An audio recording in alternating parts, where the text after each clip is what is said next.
And we are live, ladies and gentlemen. Big hello to everybody at Shenton Way! Good afternoon, everyone. Good afternoon, our Raffles Place right here. Good afternoon to our Raffles Place, our Singapore residents, the heart and soul of Shenton Way, the heart and soul of Singapore. Ladies and gentlemen, the UOBians, the Shenton Wayans, and each and every one of you who deserve the voice, who are the voice. Ladies and gentlemen, make some noise, give yourself a big round of applause, everybody. Can I urge the crowd to come forward because there will be more people coming in? It's okay, we will stand in the sun with you, just move forward. We will thrive and survive. Come forward, come. So that's safer for the more older folks as well, you know, they don't get cramped. Come guys, come. It's okay. Today, we will bask in the sun, we will glow with the sun, and we will thrive with the sun. Ladies and gentlemen, right here. Everybody come forward. Yes.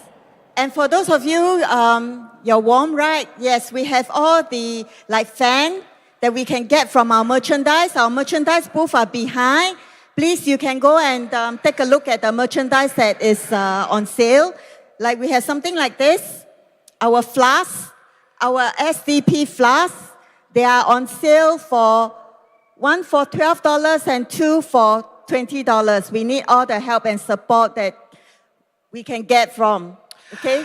Yeah, sorry to advertise this, but the thing is, ladies and gentlemen, the truth of the fact is, when you buy the merchandise, it comes a long way and it goes into, of course, the funding. The backdrop is not cheap. As you can see, AV systems are here and all of that goes to a good cause right here. Are you guys ready to watch this event, everybody? I can't hear you. Are you ready to watch this event, everybody? All right. Remember, your vote is secret. On 3rd of May, go to the polling station, be bold, vote our 11 candidates into Parliament. They will speak up for you in Parliament. Yes, vote for all of them. Dr. Chi, Dr. Paul, Dr. James Gomez, Jufri Salim, we are all here. Most important, for all, even for opposition, as opposition it is, we all stand for one voice, for our voices to be heard. Is that correct, ladies and gentlemen? Is that correct? We stand correct right here, ladies and gentlemen. And I don't think we should call ourselves opposition. I think we should just call ourselves the people's people, right? The opposition, the people's people. So folks out there, everybody, please come forward. It is one voice as we celebrate this together. Come, guys. Come, everybody. Let's move forward right here. 记得5月3号，请投我们新加坡民主党一票，把我们的11位候选人送入国会，他们将会在国会替你们发言。The sun has come down already. The sun has come down. Come, ladies and gentlemen. The moment the sun goes back, then you'll go back. The sun has come down. Come. The guy in red will be our signal, huh? Okay, whether the sun is going to come up or not, all right? So once again, folks, everybody, if we're ready, I want to ask this of you guys. Ladies and gentlemen, we also have Dr. Chi's books from where he started and where he went through. And it starts with a dream and it ends with never on bended knees. Dr. Chi is here together with us and a wonderful team. And ladies and gentlemen, stronger than ever. Can we please give a big round of applause to the wonderful team, everybody? They are here. Do you want to do a chant, everybody? SDP? Yes. Let's go. Ready, steady. Everybody raise your hands up in the air, guys. Let's go. 1, 2, 3. SDP! SDP! SDP! That's right, guys. Next thing is most important. Some of you who are working together, that's great, you're in a group. Some of you never met each other, but you see each other every day. So ladies and gentlemen, can I ask this of you? Everybody, can you please raise your left hand? Everybody, raise your left hand, everybody. Raise it up high. Raise it up high. For SDP, ladies and gentlemen, we're not going to say the pledge. I want you to to, or you can say the pledge if you want. I want you to raise your hands even higher, everybody. Higher. Man in blue, higher. I want you to turn around to your partner or turn around to somebody you don't even know, because that person is your family as well. We are one family. I want everybody to give each other a big high five, everybody. High five, guys. High five. Bernard. Go. High five, everybody. High five to each and every one of the partners right here. So, without further ado, we're going to begin in the next couple of minutes right here. Okay? All right? It's already ready. Ladies and gentlemen, today is the day we are here in the pulse and the heart of Singapore, and our voices will be heard. Ladies and gentlemen, together right here, can we please give a warm welcome to Mr. Jufri Salim, everybody? Jeffrey is the candidate for Muslin UT. He's also the team member for Muslin UT, and he's also the CEC of SDP. Let's give him a round of applause. Let's give him a louder round of applause, everybody. Thank you, Jaslyn. Thank you, Bernard. And thank you to our supporters and members who have worked tirelessly this entire week. And importantly, thank you to everyone for turning up today. Good afternoon, fellow Singaporeans. Thank you for taking time out of your busy workday to be here. You are the heart of the Singapore's economy, the engine that keeps our nation running strong. Today, I am here to speak not just to you, but for you. You wake up early, you squeeze onto crowded trains and buses, you work long hours, sometimes 2 jobs just to cover the bills. And still, by the end of the month, not much is left. We see record profits in big companies. We see million-dollar salaries for ministers. But the working man, the cleaner, the technician, the delivery rider, the nurse, even the professionals is left struggling with rising prices and job insecurity. Is this the Singapore we want? It's not fair, and it must change. In today's world, change is constant. Technology is reshaping. Global competition is fiercer than ever. You work longer hours. You balance heavier responsibilities. You invest in upskilling yourself to pursue excellence. And yet, many of you feel the pressure. Rising cost of living, insecurity about jobs, a future that sometimes feels uncertain. You have studied hard, worked hard, sacrificed for your careers and families. But what do you face today? Stagnant wages, unfair competition for jobs, rising cost of living that your paycheck can barely keep up with, retrenchments without real protection. And when you ask questions, what do you get? Excuses, finger pointing, empty promises. These are real challenges, and you deserve MP who understands your struggles and active decisively, not with empty promises, but with real solutions. Our vision is simple. Enough is enough. We need real change, no more slogans. Here's what the SDP will fight for. Jobs for Singaporeans first. We will enact policies to prioritize Singaporeans, not just on paper, but in real hiring decisions. Minimum wage and living wage. We will push for a fair minimum wage so that no working Singaporeans PMET or not, won't fall through any cracks. Retrenchment benefits by law. If you lose your job, you will have a safety net, not just a letter of sympathy. Cost of living cuts. To reduce GST to 7% and remove GST for all essential items. You deserve more than just upgrading yourself, while the system stays stacked against you. We want a Singapore where everyone has the opportunity. We have security to be respected. Here's how. Protecting jobs. We will tighten the framework for foreign manpower at the PMET level, ensuring Singaporeans come first for quality jobs.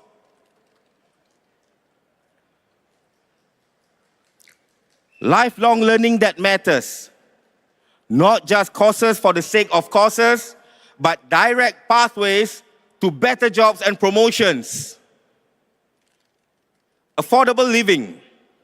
We will push for real action to curb cost of living pressures such as housing, healthcare, and essentials. Because you have spent years building your careers. You should not have spent these coming years worrying about being left behind. Singapore's success story was never about leaving anyone behind.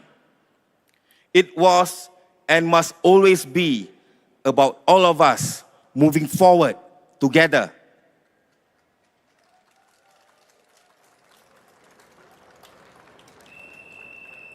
You, and those at the back, and everyone with us here, you all are the backbone of the economy, and it's time policy reflects that.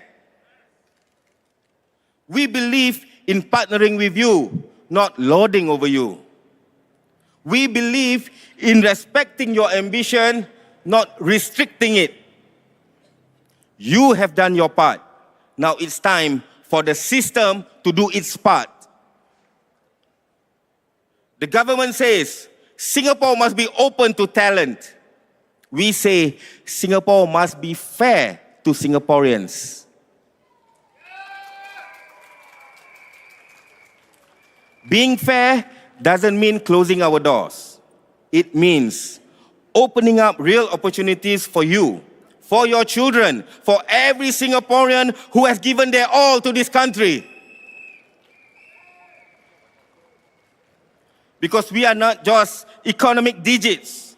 We are people. We are families. We are citizens with dreams, with dignity.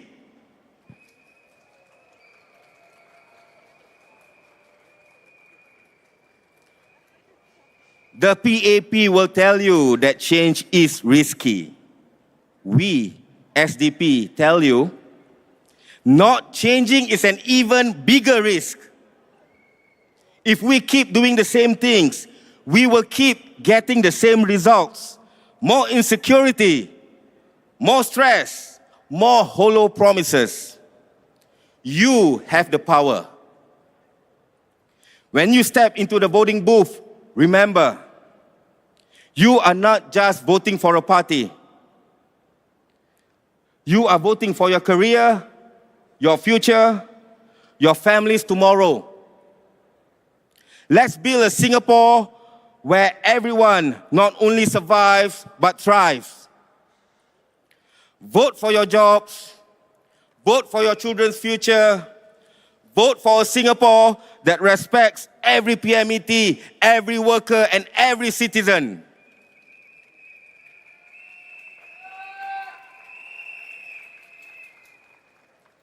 And to everyone here, let's take back our future together. Vote SDP, 3rd May. Together, we'll thrive, not just survive. Thank you. Ladies and gentlemen, Mr. Jufri Salim, let's give him a big hand, everybody. And now, for the next of our speakers, over to you. No, so we must say, on the 3rd of May, we should thrive and not just survive. So 3rd of May, remember when you go to the polling station, your vote is secret. Please vote for the SDP so that you can send our 11 candidates into Parliament. Each of your votes count. Each of your votes count. Each and every one of you, because your voices need to be heard. And through, of course, the 11 of them that will go through, if they go through the Parliament right here, it is very, very important because they need to be there. Because they will voice your concerns. Because it is your voice. Singapore, is it your voice? Is it your voice? Majulah! Majulah! And let SDP be your voice in Parliament. And with that, allow us to introduce our second speaker, Mr. Alfred Tan. He is the candidate for Sembawang GRC. Everybody, let's wave your flags. Thank you so much.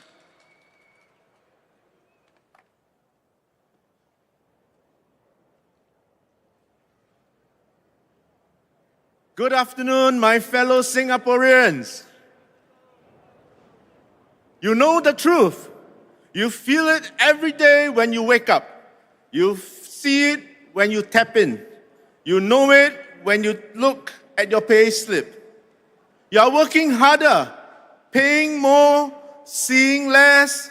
The system is not working for you anymore. Thus, the mantra for life in Singapore feels like this: work harder, take less, be grateful. It was 35 years ago, as a fresh graduate, I stepped into Raffles Place as a young bank management trainee. Lunch was by the river, a strip of food stalls at the edge of the river behind BOC, Bank of China building. It is no longer there now. It has been relocated a few times since and is now presently inside the new spanking Capital Spring building behind you. In tandem with the passage of time, marketplace institutions and participants progress in step with the heartbeat of the environment and the people. Market players must change and adapt continually, keeping their fingers close to the pulse of the market, staying with the market, staying in touch, staying relevant. Nothing can be taken for granted. When market participants stay in a space for too long, they get stuck in their old ways. The old had worked for me. Why change the system? Just use the same playbook and maybe with a few small tweaks, we can keep up. Soon, however, they will find out the hard way that they have become irrelevant, out of touch. The PAP government had continually run this nation for the last 60 years. Out of the 195 countries in the world, they are the few dinosaurs still roaming the earth, albeit in that tiny space called Singapore. When the PAP is in power for so long, without meaningful checks and balances in Parliament, it believes it is the best deal in town. Paying themselves millions from public coffers is something they believe is their birthright. No other ideas can be a good idea unless it is birthed in-house. Ideas and truths can only come out from the bellies of the PAP. The complacency of the PAP that it can force feed its policies down your throat makes them demand that everyone should be grateful to them. We need to stop this before our country sinks further into irrelevance. We need a stronger hand to check this monstrosity. The PAP says, trust us, we know best. They pack this island till the MRTs break down. They flood the workforce with imports while telling you to upgrade. They locked up your CPF and call it for your own good. Where's the heart? Where's the respect? Where's the justice? Let's talk about hard truths. The PAP raised GST right after the pandemic. It felt it was so dominant that it could force this down with minimum opposition, despite the sufferings the people were going through then. Tell me, what kind of government does that? How many governments in the world can do that? Now try and think which countries. The PAP government made everything more expensive, pushed more foreigners into our workforce, and after squeezing you, what did they announce? A $6 billion surplus. That means the PAP government had overtaxed you. They brazenly pat themselves on the back for good financial management. I say it is atrocious financial marksmanship. And where were your PAP MPs? Did they stand up? Did they fight for you? Or did they quietly raise their hands and voted yes for higher GST while you tighten your belt? Ask yourself, are they your voice or are they just echoes of their bosses? This is what it looks like when a place is run by the same gang of people for too long. You deserve better. And that's why the SDP is here.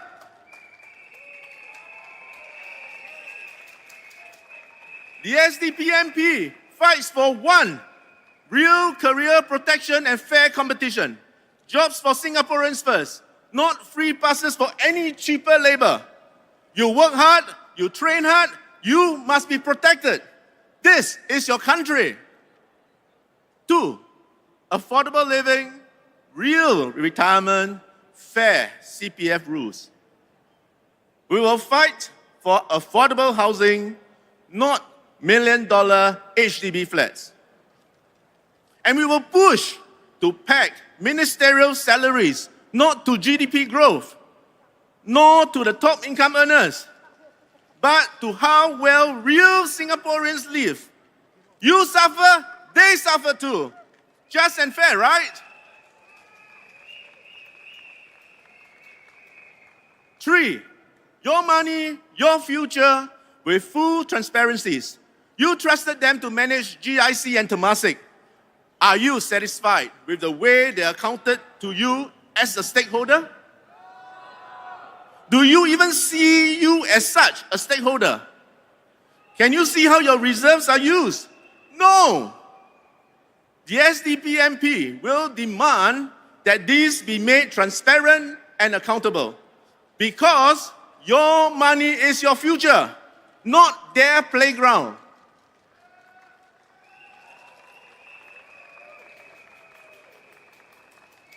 Four, true support when life hits hard. Meaningful retrenchment insurance. Because one day you might lose your job. And not because you are lazy, but because the market has shifted. You therefore deserve protection, not empty encouragement and resilient stocks while your bills pile up. 5, healthcare. Real affordability. Because we believe it is a public right. Better mental health support, not just posters telling you it's okay to reach out, but more accessible resources on the ground. If you give your whole self to this country, then the country must have your back. Now, why must you act at this election? Because if you don't change the players, you don't change the game.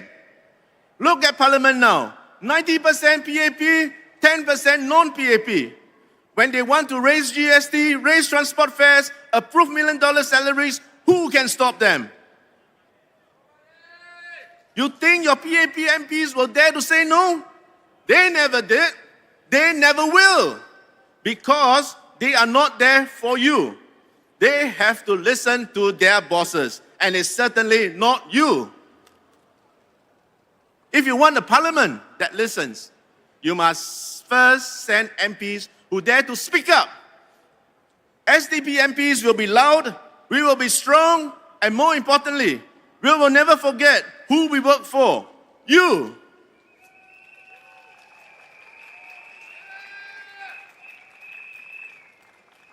The SDP MP will not be your boss. He will be your shield. He will stand there and say loudly in Parliament, this is not fair for my voters. This does not help the people in Singapore. This is not what hardworking Singaporeans deserve. Fellow citizens of Raffles Place, you built this economy. You work hard, sacrifice weekends, miss family dinners. You don't need handouts. You just need a fair system that respects your work, your dignity, your future. We are not asking for the moon. We are asking for fairness. We are asking for compassion. We are asking for policies made with the heart, not just the head. Fellow Singaporeans, you can keep voting for the same old story and keep hoping for different results. Or you can send a loud, strong, rough, fighting voice into Parliament. Do you want another yes man MP or a fighter who answers to you? The PAP will tell you, be pragmatic lah. We say, have courage. Have the courage to vote for real change, for real heart. Singapore, stand up. Speak out with your vote. Take back your future. Vote with your mind. Vote with your heart. Vote SDP. Thank you. Majulah Singapura. Does Alfred deserve to be in Parliament? Does our 11 candidates deserve to be in Parliament? So come 3rd of May. 3rd of May, ladies and gentlemen. And just now, I need to make a stand for a correction. I said, if and when they get into Parliament, ladies and gentlemen, and they deserve to be in Parliament, it's not an if. When they get into Parliament, yes or no? That's right, ladies and gentlemen. They will, and they will have a voices. We need to make that numbers. We need to be heard with those numbers. As they say, the more the numbers, the stronger we are, and the stronger your voices are heard. Majulah! And before we introduce our next speaker, can I urge all of you to come forward because there are more people coming. And especially those with umbrella, can you all just move forward and you can take a seat here? Just feel free. Yes, and you all can share the umbrella. Yes, SDP right. umbrella. Thank you very much. Come and join us in the hot sun. No problem. Our umbrellas are actually sold out. But we have other merchandise that's for sale.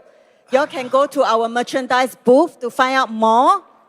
And yeah, okay, so the thing about the merchandise is basically it goes to the funding, and all that funding goes into, of course, SDP right here for all the things. It's not cheap to get all these things all set up. It's quite an amount, a large, copious amount. So without further ado, I would also like to talk about as well, ladies and gentlemen, the things that you can buy right here as well. On bended knees as well. Dr. Chee's book, ladies and gentlemen, it's not just a book. It's about a book of trial, tribulations, and where he went to, which was, how would you say, like a holiday resort, and how he came out, and how he came out stronger from it. All these matter once again, ladies and gentlemen, because this is about Singapore.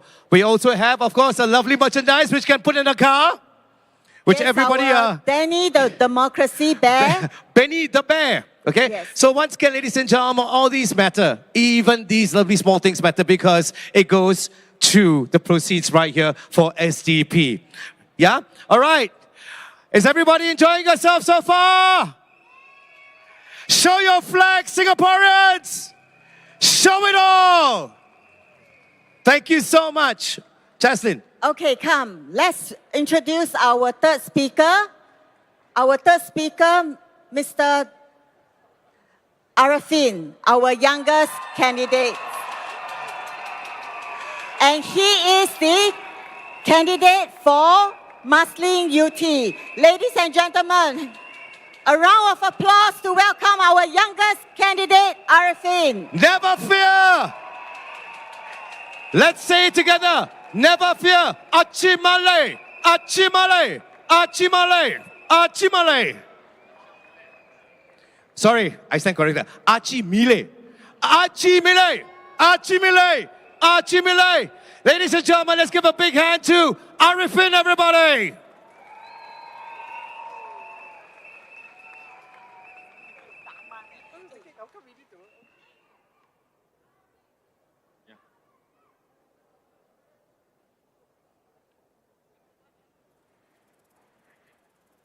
Good afternoon, UOB Plaza. Now, before we start, I want all of us to take a moment to thank the policemen who have been working tirelessly under the hot sun. Give them a round of applause.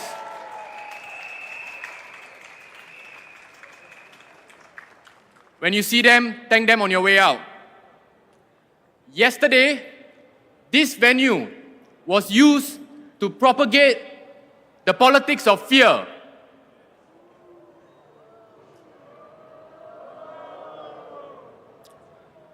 Today, we will talk about the politics of hope.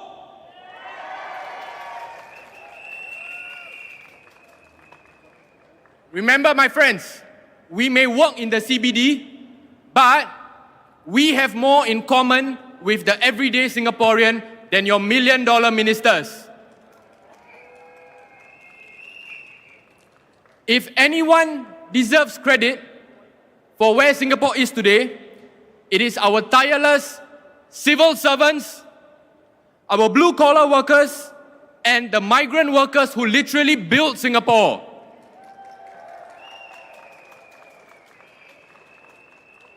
Ladies and gentlemen, don't get me wrong. Singapore will survive without ministers.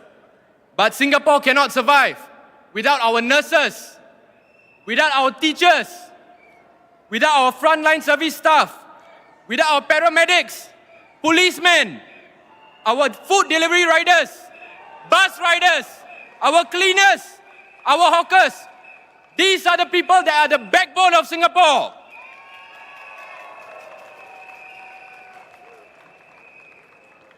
Ministers come and go. Our backbone is here to stay.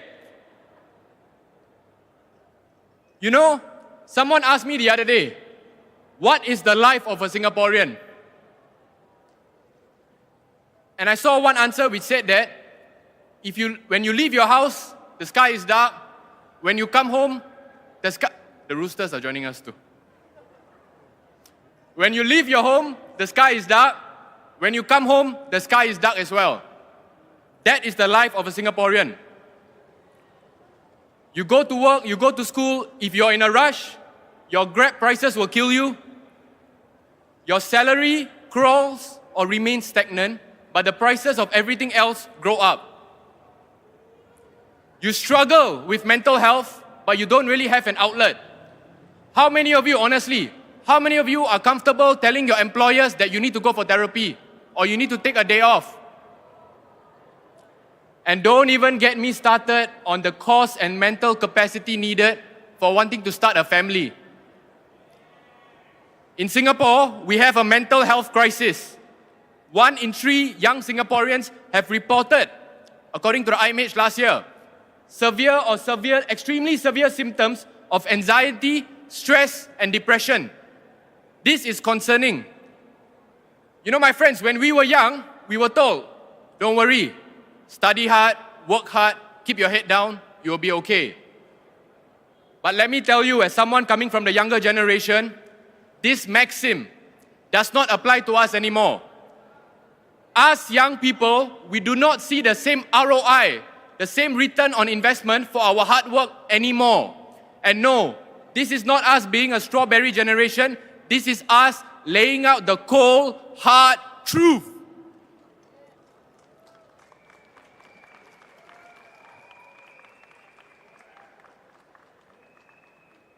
You know, the Singapore of today is very different from the Singapore of the 70s and the 80s. We have all heard anecdotes of how a taxi driver can work hard, but still put food on the family still put food on the table for his family, have some nice holidays, and send his children to school and even university. Singaporeans, we used to dream of the 5 C's. Not anymore. The powers that be tell us that, oh, Singaporeans don't talk about the 5 C's anymore because they are not materialistic anymore. That's not true. Singaporeans do not dream of the 5 C's anymore simply because the 5 C's are unattainable.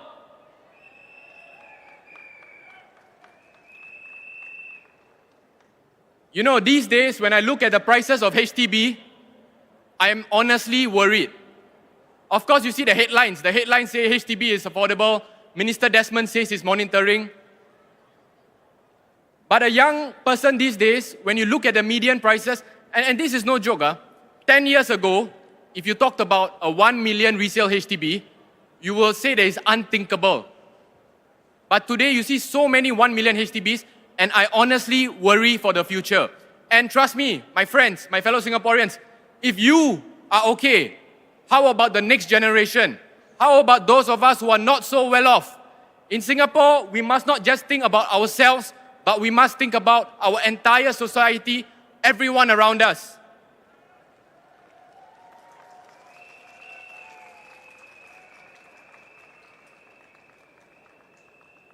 When you're living life like this, it's hard to have hope. It's hard to dream. Even sometimes when people ask you, what are your hobbies? What do you do in free time? I struggle to answer. And this is precisely why the SDP's message of hope, of restoring dignity, of wanting a Singapore where we all can thrive, not just survive, is so important for all Singaporeans.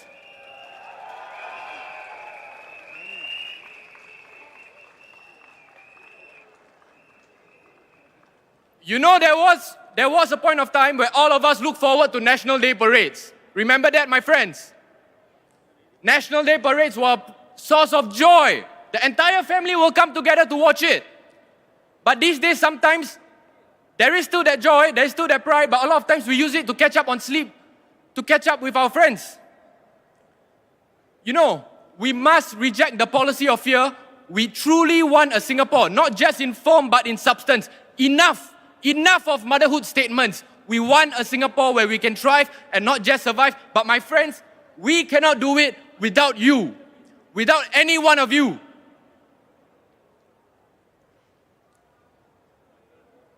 Kenneth, the iPad temperature. Too hot already.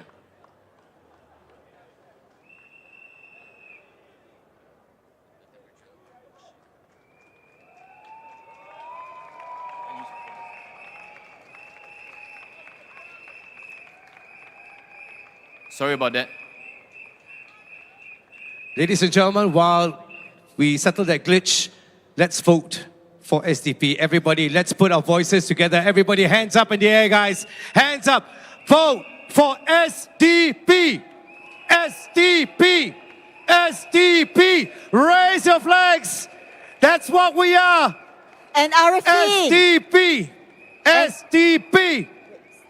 Arifin might be young. But tell me, does he deserve to be in Parliament? Would you vote for him in Parliament? Show your support. That's right, ladies and gentlemen. By saying, Arifin! Arifin! Arifin deserves to be in Parliament. So when it comes 3rd of May, go to the polling station for the residents of Muslin UT. Cast your vote. Vote for Arifin and his team. Actually, Arifin is not young. Ladies and gentlemen, Arifin is already 45 years old. Doesn't he look young, ladies and gentlemen? Let's give him a big hand. All sold with all body. 45, no? 27. 45 turning 27. Okay, but without further ado, just in case, ladies and gentlemen, feel free, of course, to buy those lovely merchandises. And on May 3rd, walk on in. I wish we had the Tak Boleh Tahan t-shirt, Yeah, which but is Tak Boleh totally sold out. Our Tak Boleh Tahan t-shirt is sold Totally out. sold out. But you still can buy Dr. Chi books because later on he will do a autograph. So for those of you who wants to autograph of Dr. Chi and perhaps take picture with him, please go to the booth and get his books. Yeah, and of course, if you're going for a lovely holiday or if you're just taking time off to chill out at the pool, feel free to buy Dr. Chi's books. The 3 books are Never on Bended Knees, of course, ladies and gentlemen, Democratically Speaking, and it starts with a dream. Ladies and gentlemen, also just to let you know, in the midst, Dr. Chi has also just arrived. Let's give him a big round of applause, everybody. Over to you, Arifin. Over to you, Arifin.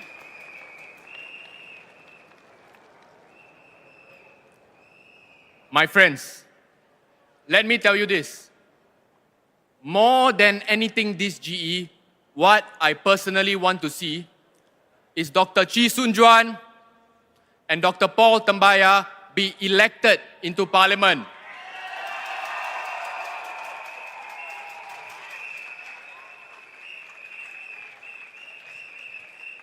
My fellow Singaporeans, do not let the PAP's fear tactics sway you in any way. You are not shortchanging yourself by voting for a SDP MP in Parliament. The government's programs will still go on. Your estate will be fine. Singapore will be fine. In fact, not just fine. You will be thriving, not just surviving. And my friends, remember, when you vote for a SDP MP, these are the 3 qualities that you're voting for. Number 1, someone who is tireless on the ground. $15,000 of your taxpayers' money is going for your MP salaries. The SDP MP will be a full-time MP and residents will have their undivided attention. Secondly, we will be relentless, absolutely relentless in advocacy. We will speak up for your voices, your concerns, and make sure that your voices are heard.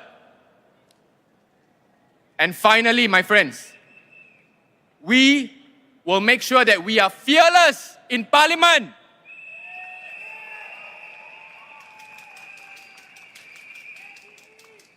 Ladies and gentlemen, take a moment now to dream with me. Let us dream together because many of us, we have forgotten how to dream. Picture this, my friends. It's close to midnight on polling day. The returning officer comes out. It's no longer Yamami. The returning officer comes out and he says, the results for Sembawang West SMC, and you hear that Dr. Chee Soon Juan has won.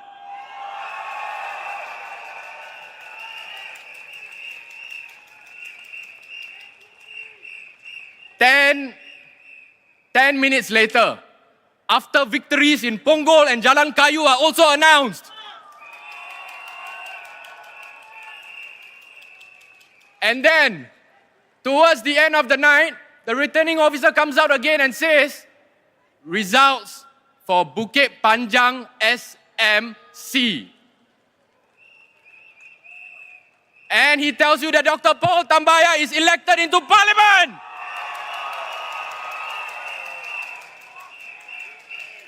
Keep that feeling in your hearts.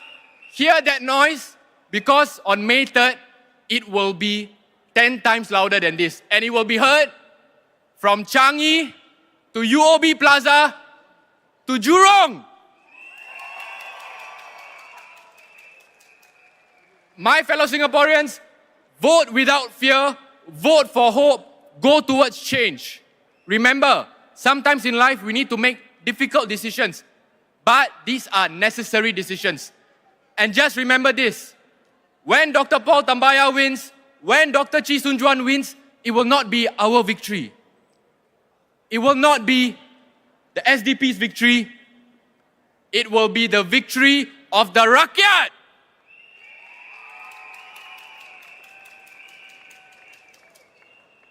And just before I end, we like to do a little thing. So for those of you who have seen us at Woodland Stadium, Choa Chu Kang Stadium, you know how this goes. I will say Acha Milay. Acha Milay means have no fear. And I think the cameras might want to take it because it's probably the first time you hear a Tamil chant in UOB Plaza. Acha Milay, repeat after me. Acha Milay. Louder, one more time. I know you all haven't had your lunch yet, but come on. Acha Milay. Okay, we will do it 3 times, okay? Acha Milay. Acha Milay. Acha Milay. Acha Miembadile. Thank you, my friends. Together, let's make history happen on May the 3rd. Thank you, Arifin, right here. Thank you very much. Acha Milay! 5月3号，居民们、朋友们，记得去投我们新加坡民主党一票，把我们的11位候选人送入国会。对。And now, ladies and gentlemen, right here, we present the next speaker right now, and let us invite him on stage. Ladies and gentlemen, let's give him a big, warm round of applause to Mr. Daman, everybody. Daman is the candidate for Sembawang GRC.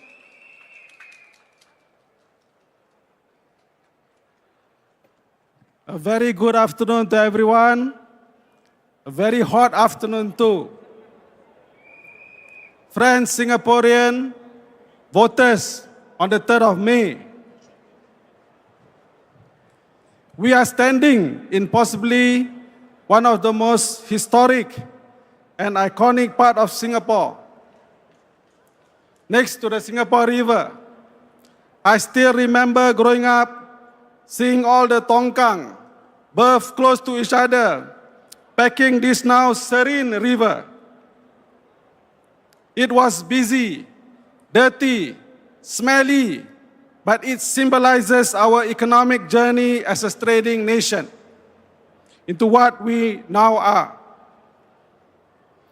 In 1965, Singapore became independent, but the real story of our country began well before. Our island nation saw the passage of regional history from the Srivijaya Empire to the Majapahit Empire that spans from the 7th century to the 16th century, a period of more than 1,000 years. Admiral Cheng He, or Cheng Ho, as the Malays then refers to him, passed by our very shores, and his chroniclers recorded that passage of his huge armada that was far superior and surpassed any fleet of any nation of those days. He was recorded to have sighted the Dragon Tooth Gate that was the shipping landmark well known in those days at Tanjung Blaya. Now it's called Keppel. What I am getting at, my friends, is this 60 years old Singapore story is far more richer and exciting than what we are told by those party in whites who stood here yesterday at this very spot. We too have our stories, and we want it to be written and to be heard and to be told, one that highlights the pain and the struggle of the common people. You and I, the majority of us, still wondering why they raised the GST twice post-COVID at a time when high cost of living pressure is already so bad. Are there any one of those MPs and ministers you saw yesterday who voted against the GST rise? The late LKY said that a time will come when the people will decide, let's give the other side a chance. Is this the time? You answer that on the 3rd of May. Our Singapore story is one of hope and belief in having a new deal, a better deal for everyone. One that includes the majority of you here, but also the blue-collar worker, the Grab driver, the delivery driver, the road sweeper, the cleaner, the contract worker earning hourly wage, treating every one of us not as mere economic digits. The SDP offers politics of hope over fears that wants to review the policies of the day made by the PAP that has led to this high cost of living crisis of their making. That the monopoly over fresh ideas and solutions for our nation is not just with the PAP. There are many of us in the SDP who choose to stand because we feel strongly compelled to do so, as the option to just sit and keep quiet has long passed. We had to make numerous calculations as the decision to come forward and join the SDP, or for that matter any opposition party, may come with a heavy price and many risks to our lives. But here we are, standing before you, the people, to offer to represent you in Parliament, to be your real voice, to air your concerns, your grievances, to speak your thoughts, to express your anxieties and fears, coping with the high cost of living, the astronomical rise in the HDB prices, the fears of losing your jobs unfairly, the worries of our elderly parents and ourselves who are not so young about our future when we fall sick, and the cost impact for our health and our pocket. In this election, my friend, they will ask for a strong mandate for the new PM Lawrence Wong. This election gives you the opportunity to pass a strong message to the PAP. Are you better off after 5 years of having this current government, which Lawrence Wong was a part of? He may be the new Prime Minister, but behind that smiley face is the same old PAP that ignored all your complaints and continue to do what they want without asking us, the people, making us pay even more than we did 5 years ago for our bread, eggs, milk, rice, sugar, oil, baby diapers, and even adult diapers of our elderly parents, making us ever poorer than we were 5 years ago. Sorry, I have the same problem with the iPad. Warm up.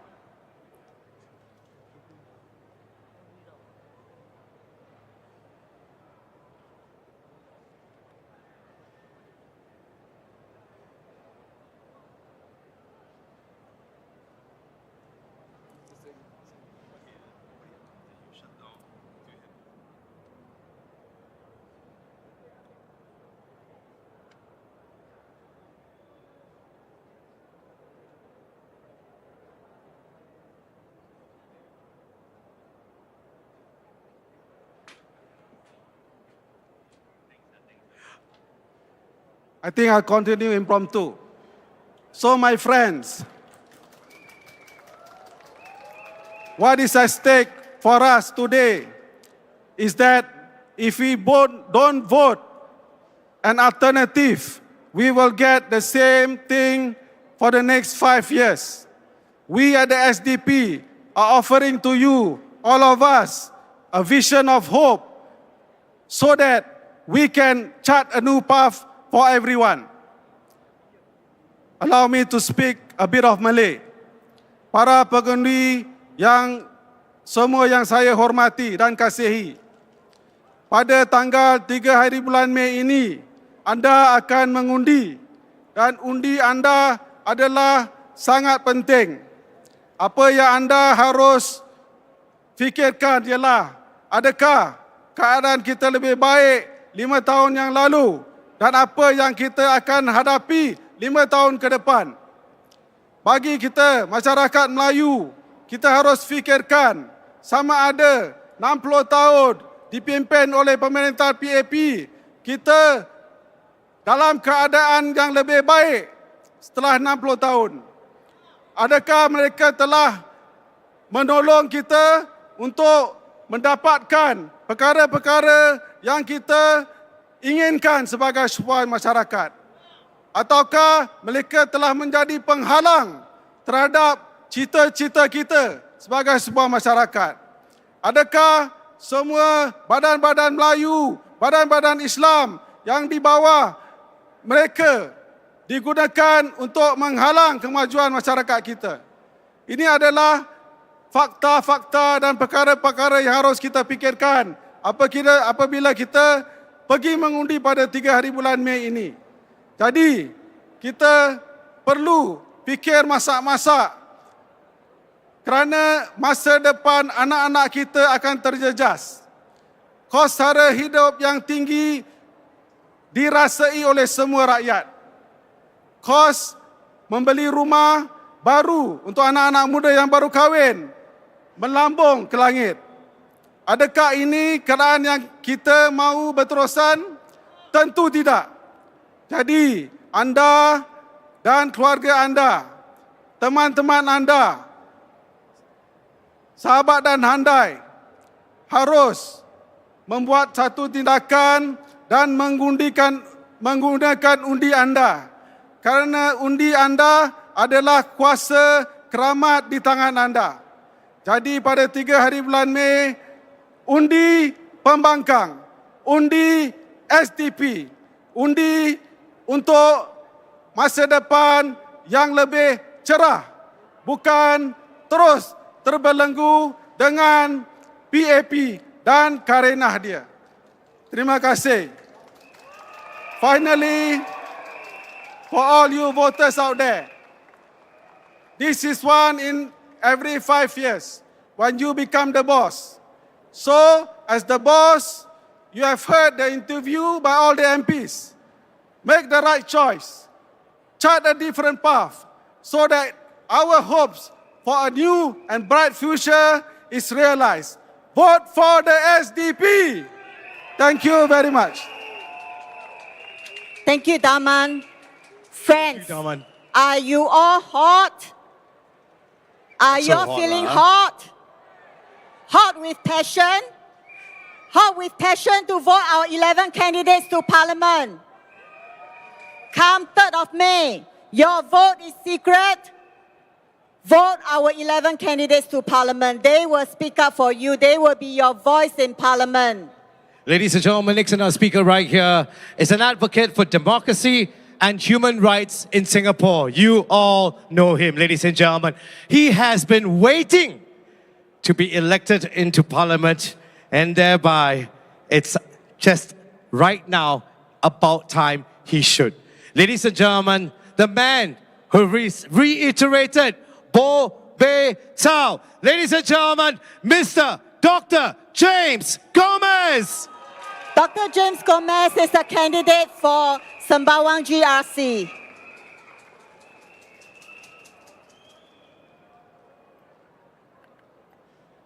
Good afternoon. Good afternoon.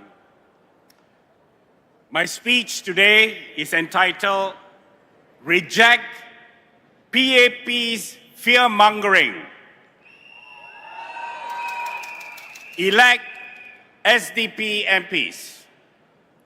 Dear Singaporeans, reject the PAP's fear-mongering.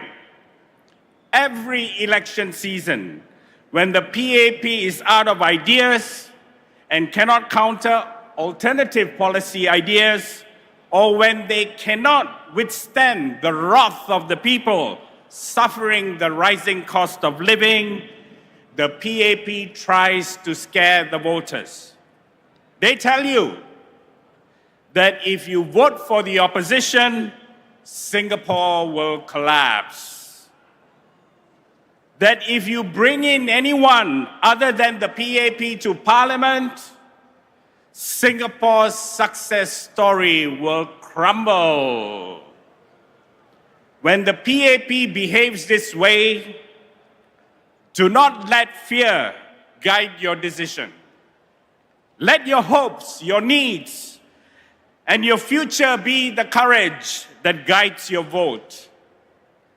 As we turn into the final days of the campaign, you will hear the PAP turn up the fear rhetoric. Lawrence Wong is doing it, but he's not so good at it. Lee Hsien Loong steps in. He is an old hand at it. But what Lawrence Wong and Lee Hsien Loong do not realize is that the PAP style fear-mongering in Singapore politics is no longer effective. We are living in different times.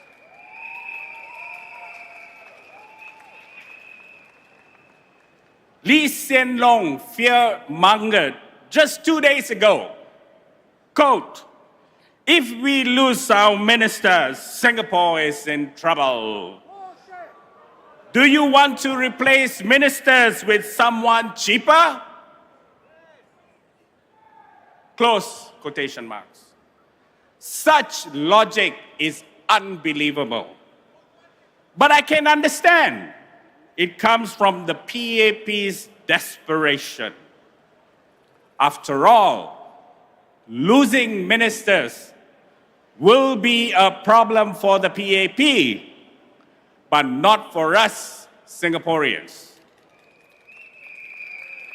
Remember, this is the same Lee Hsien Loong who said nearly 20 years ago, if more opposition MPs were elected, he would have to spend his time thinking about how to fix them. The truth is, Singapore has changed, and Singaporeans have changed. The PAP has also changed, but for the worse. It is a party that is on a downward decline. This is normal. Political parties, after more than 60 years, eventually wither away.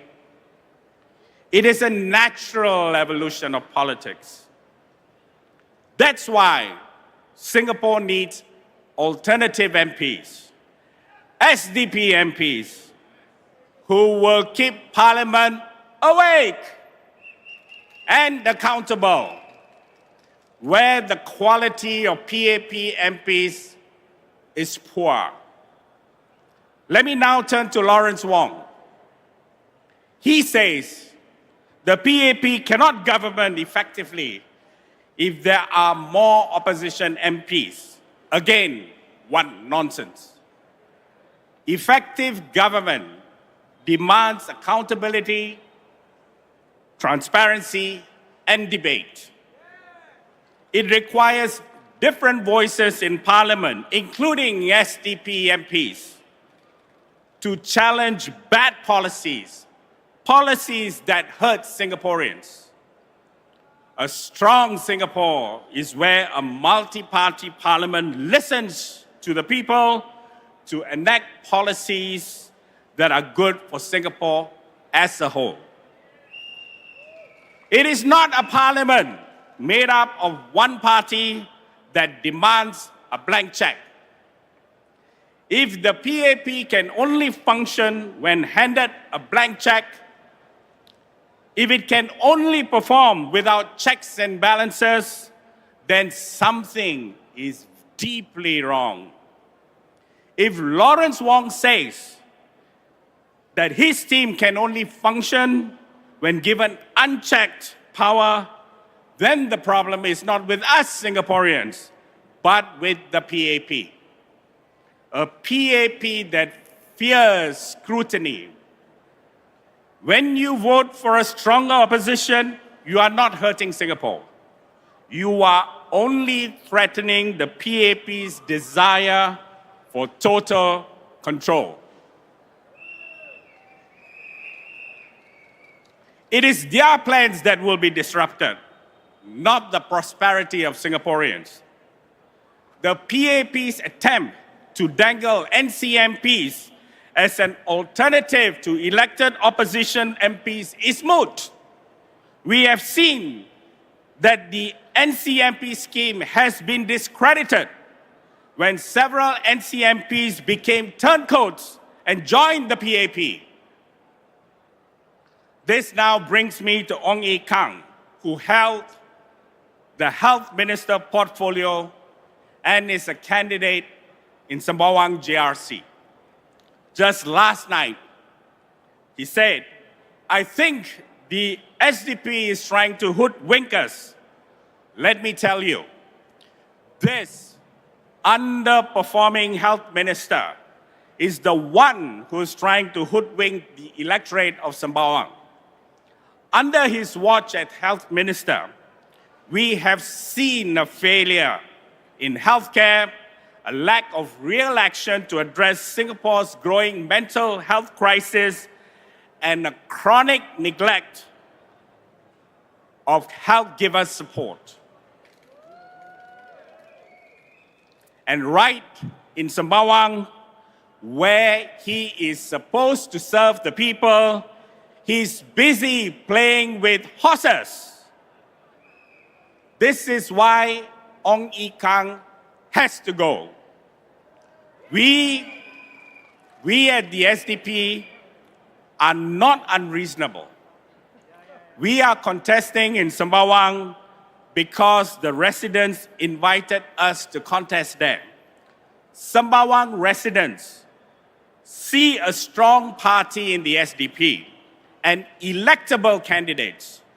So they want the opportunity to elect SDP MPs to replace the current slate of underperforming PAP MPs.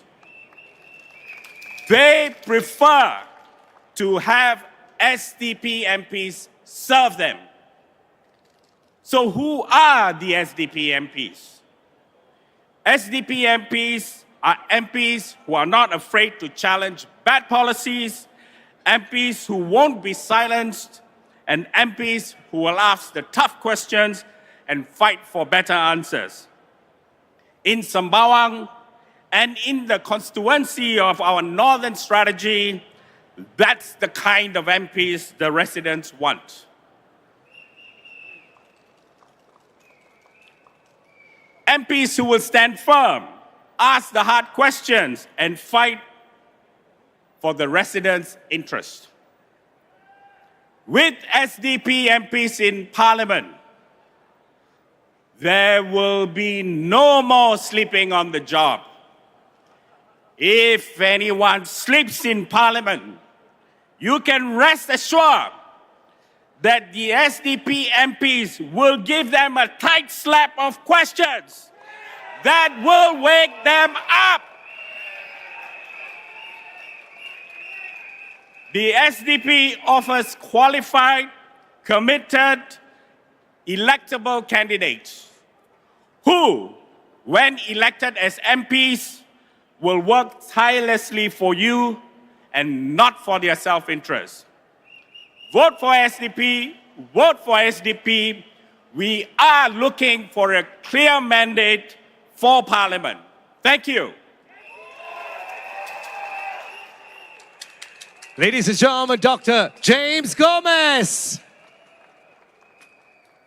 Remember, 3rd of May. Vote our 11 candidates to Parliament so that they can go to Parliament and speak up for you or slap them. That's right. Ladies and gentlemen, next on the list right here, let's welcome him on stage right here, right now. Mr. Brian Lim, everybody. Mr. Brian Lim is the candidate and team leader for Sembawang GRC. Can the people at the back hear me? Okay, good. Good afternoon, my friends. Before I start my speech, UOB Plaza, let's hear you roar!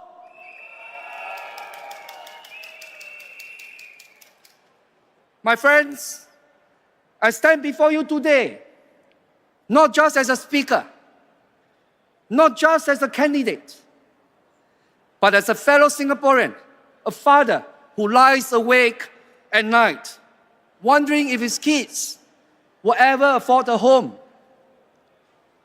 A citizen who sees the Singapore dream chipping away, not because we aren't working hard enough, but because the system is rigged against us. I see the same rising prices that you do. I hear the same signs at the checkout counter in the supermarkets. I fear the same burden of making every dollar stretch just a little further. My friends, we wake up early, work hard, play by the rules, but somehow it's never enough. Bills keep climbing. The price of groceries feels like it's on steroids. Our parents hesitate before visiting the doctor because they fear the medical bill more than the illness itself. Young couples look at HDB prices and wonder if home ownership is but a dream. Singapore is a world-class city, but we often feel like second-class citizens in our own homes. Let me ask you, my friends, do you feel like this country has worked for you and not just for the privileged few? Do you still believe this is the kind of Singapore we can truly live in? Can you seriously say you can retire in comfort? My friends, if no is your answer, then this is not the Singapore we were promised. We were promised progress, but we are buried under pressure. We were promised prosperity, but we are struggling for survival. We were promised opportunity, but what we have gotten is inequality. We were told to study hard, work hard, save hard, but now we can't even afford a flat, a doctor, or even a decent plate of chicken rice. But then, you have your multi-millionaire ministers whose gardens are bigger than your house. But then you have your minister who asks you to stop complaining over the $5 bowl of one-time mee.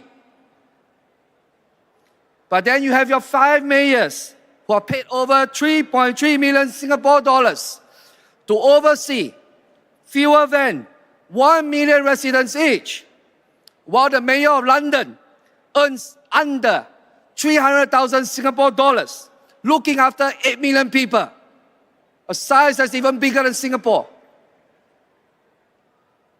My friends, I say enough is enough. We don't want to live in a Singapore where choosing dinner means choosing between survival or indulgence, where rice is all we can afford, not all we deserve. We're not beggars kneeling for crumbs. We're the citizens of Singapore, and we demand our rightful seat at the table.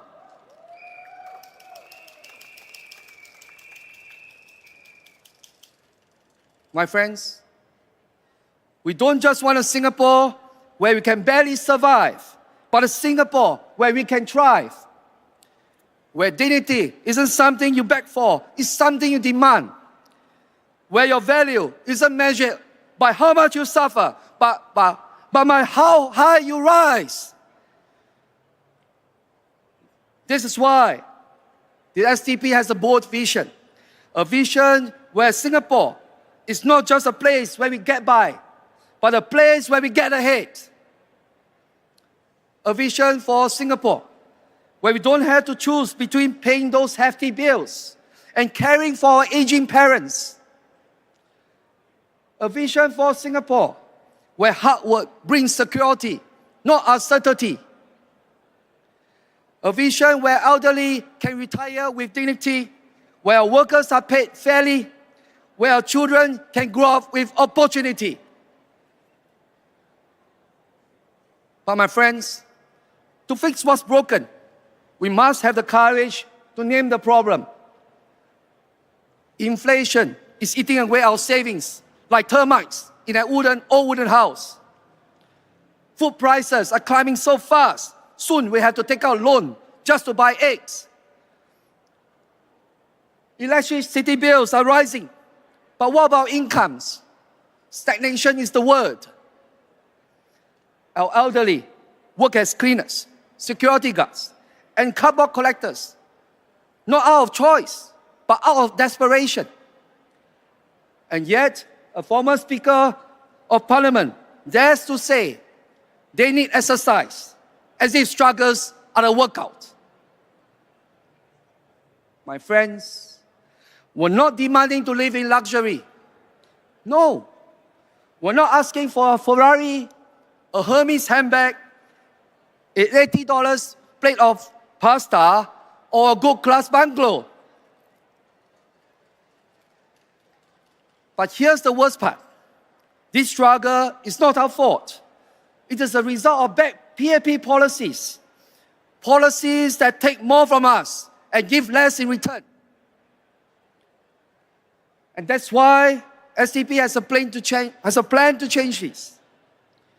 We don't believe in empty promises and short-term vouchers, which only treat symptoms. The SDP believes in real long-term solutions which address the root of the problems. The SDP MP will demand for the removal of GST on essential goods. My friends, why are we taxing necessities? Rice, bread, milk, and medicine. These are not luxuries. These are life. The SDP MP will fight to slash the GST from 9% to 7% or even 5% on essentials, because no grandmother should choose between her medicine and her next meal. The SDP MP will make healthcare truly affordable. Right now, medical bills are like lottery numbers, random, shocking, and often life-changing in the worst possible way. The SDP MP will push for a universal healthcare system where the government covers more of the costs, so you don't have to choose between medicine and meals. Because seeing a doctor should be a luxury. It should not be a luxury. It should be a fundamental right as a human being.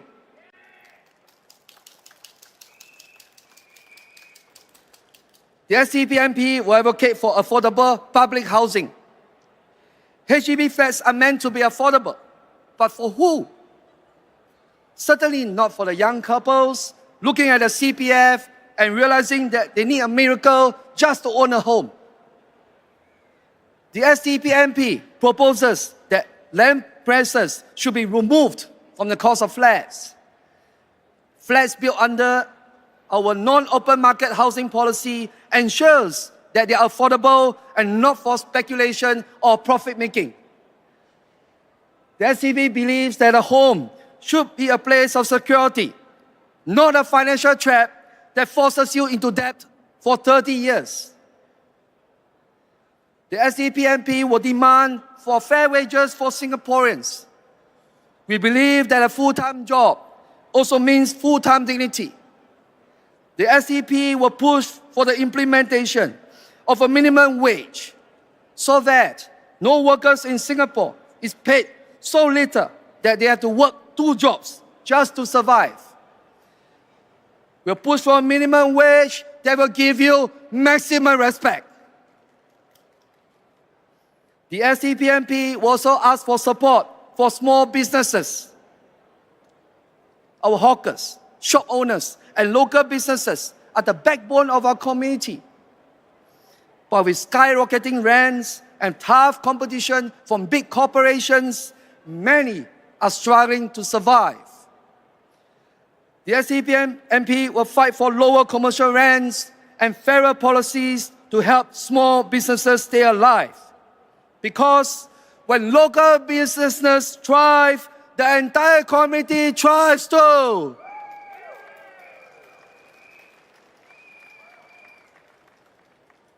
Now, my friends, I'd like you to close your eyes and picture this.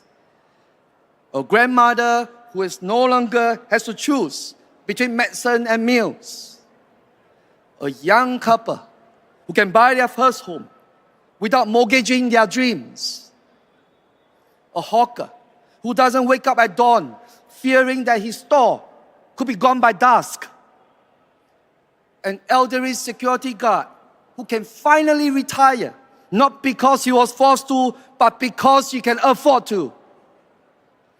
This is the Singapore the SDP MPs can build, my friends. And this is the Singapore that we all deserve.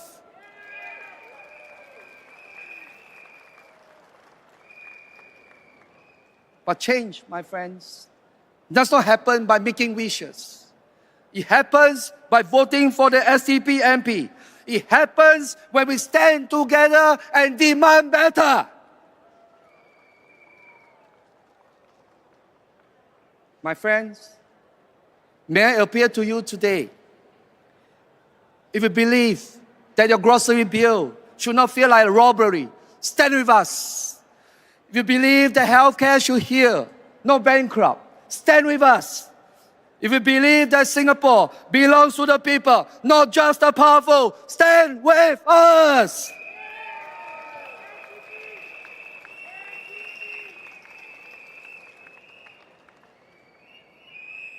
My friends, we have only two choices. We can keep things the way they are, watching prices rise, wages stagnate, and the government tell us to just keep tightening your belts. Or we can choose change, real change, bold change. Change that puts people over profits, wisdom over wealth, and rights over riches. Change that chooses courage, not fear. Change that will give you the impetus to thrive and not just survive.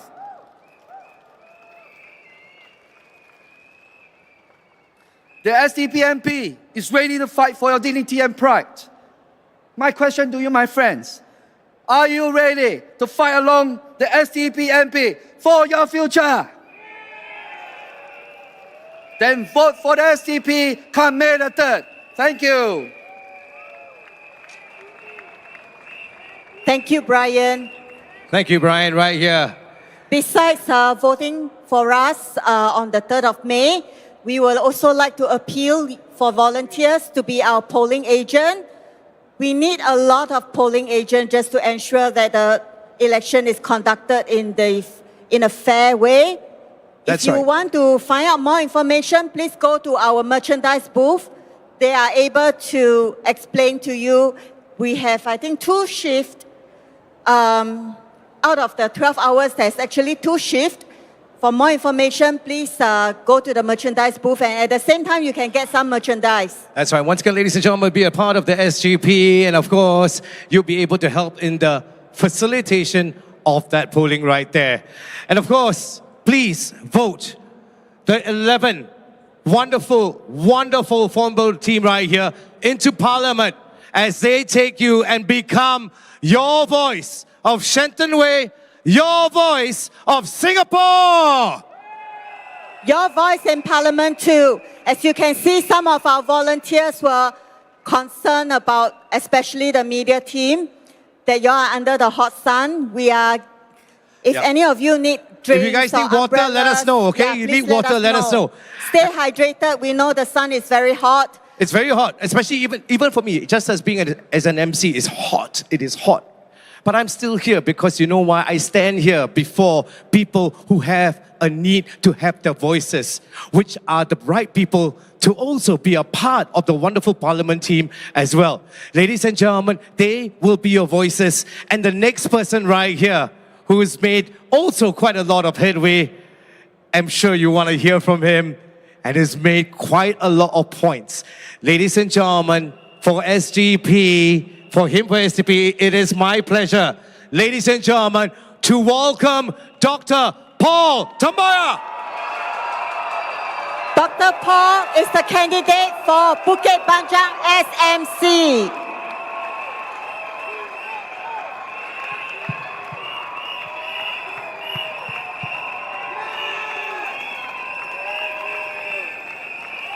Thank you very much. Friends, fellow Singaporeans, it's an amazing feeling to be back here on this stage. 14 years ago, I was a guest speaker at the SDP rally on this site during the 2011 general elections. And I shared a stage with not just Dr. Chee Soon Juan, but also the legendary Dr. Vincent Vijayasinghe, who was recently described by a friend as someone ahead of his time. The SDP has always been ahead of the times.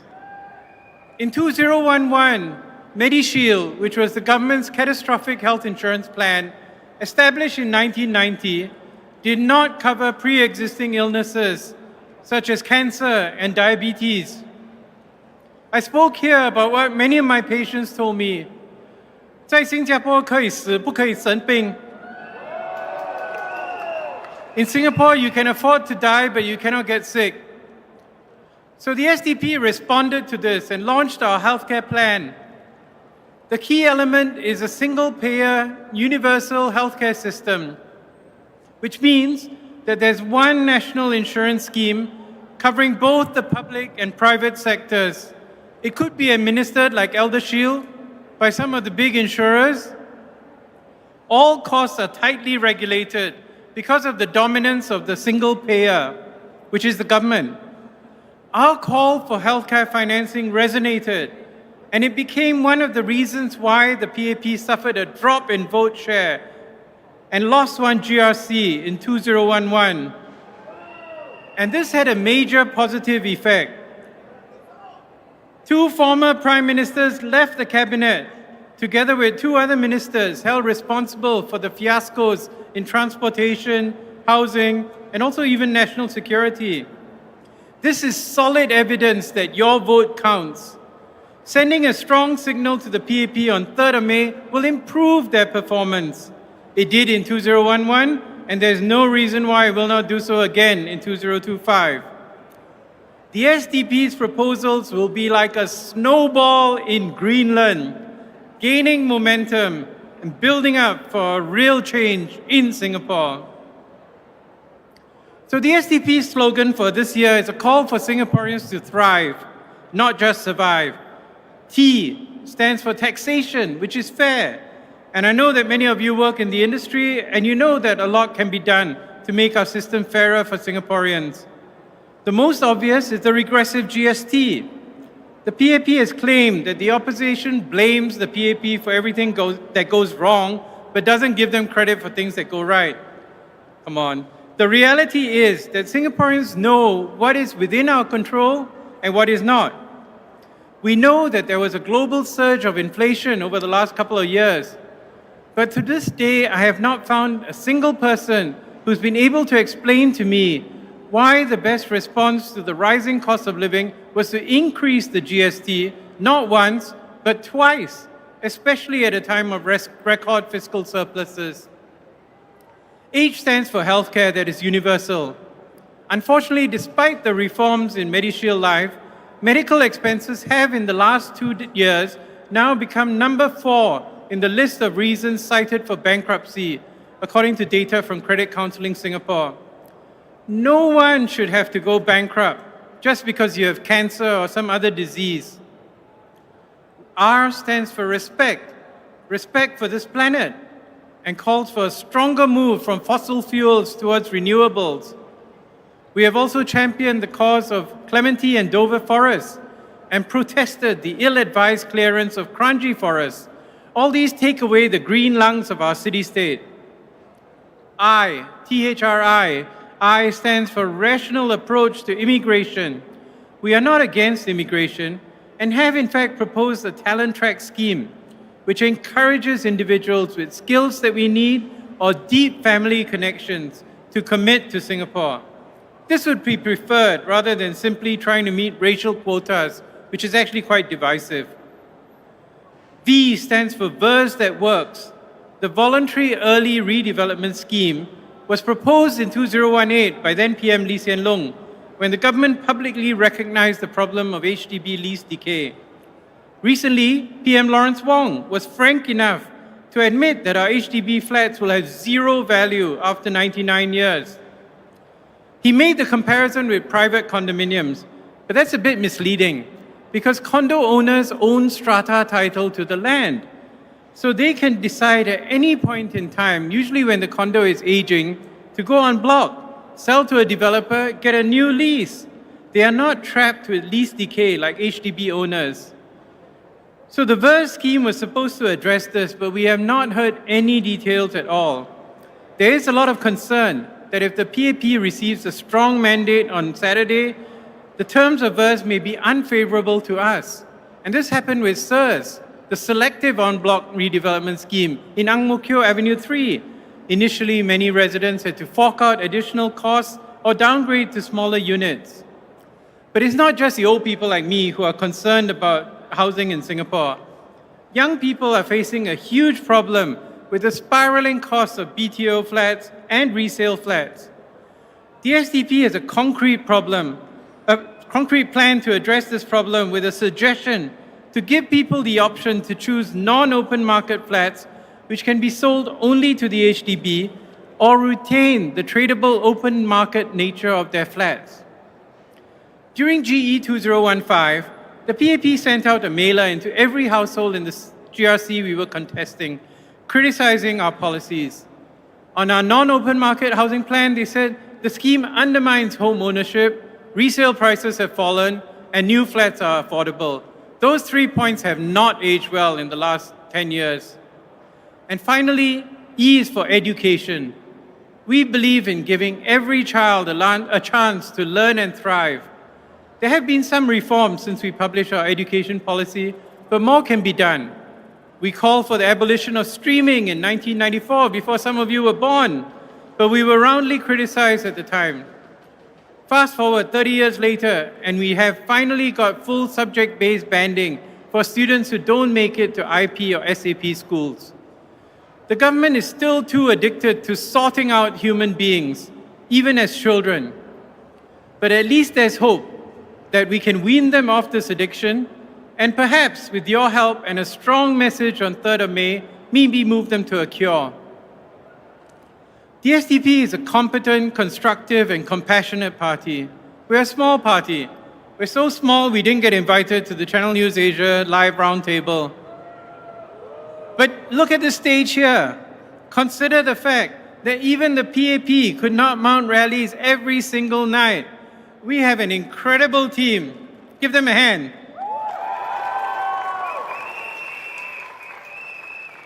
Despite very limited resources and sometimes unbelievable regulations, they have been able to pull off a series of rallies which allows us to get our message to the people of Singapore directly and unfiltered.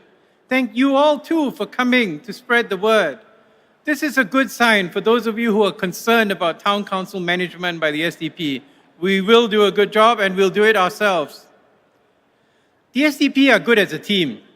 I myself have been reasonably successful in my career, but that is about 90% due to my parents. Although we were comfortable growing up, not terribly wealthy, the most important thing they did for my sister and I was to instill good values in us. My mother, as many of you know, was a tireless advocate for the disabled in Singapore. My sister continues to look for ways for sustainable economic justice. My father was a well-known diabetes specialist. Soon after my ORD, I went back to hospital and I was posted to the diabetes ward. Unfortunately, every time I did something right, my boss would say, "Well done, John."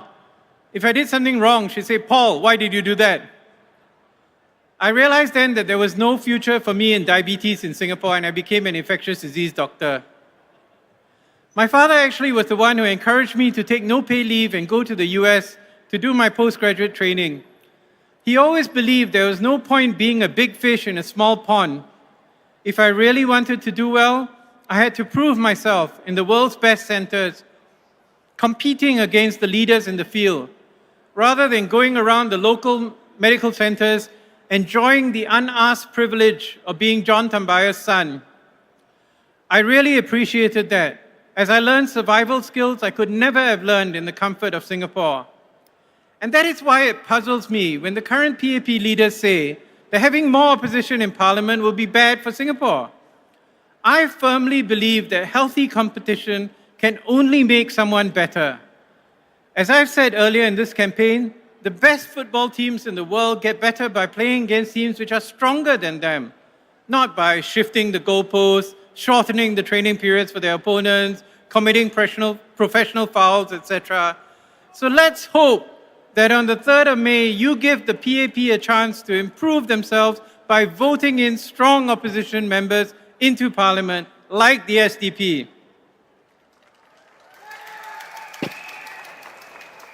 Finally, I would like to share a disturbing story I read in the Straits Times yesterday. A 21-year-old law student from Singapore Management University was reported to be excited about her maiden political rally experience, but got concerned after her father, who works in a government-linked corporation, cautioned her against revealing her name to the newspaper. That's the end of the quote.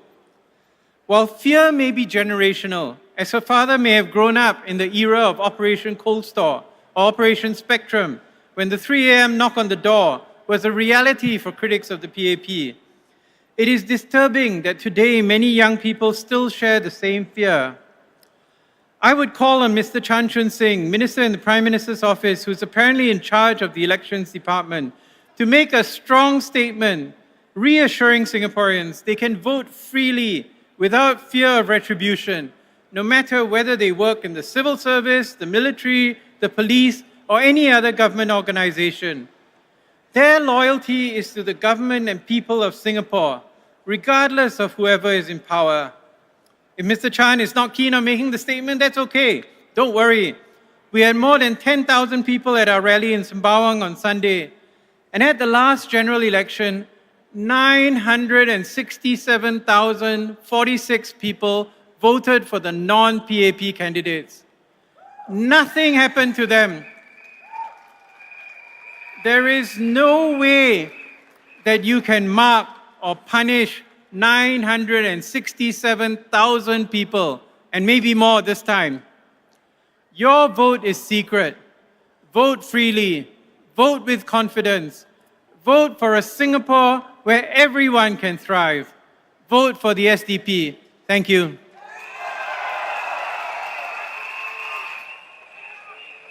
Thank you, Dr. Paul. You've heard him, ladies and gentlemen. Dr. Paul, everybody. Does Dr. Paul deserve to be in Parliament? Are you going to vote for him to be in Parliament? Your vote is secret. Comes 3rd of May. Please do not be afraid to vote for alternative voice. Do not be afraid to vote for Dr. Paul to be in Parliament. Do not be afraid to vote for Dr. Chi to be in Parliament. Do not be afraid to vote for our 11 candidates into Parliament, because they will be your voice in Parliament. That's right, ladies and gentlemen, and right now, we would like to invite our pride and our pleasure, the man who has been with SDP, trials and tribulations as well.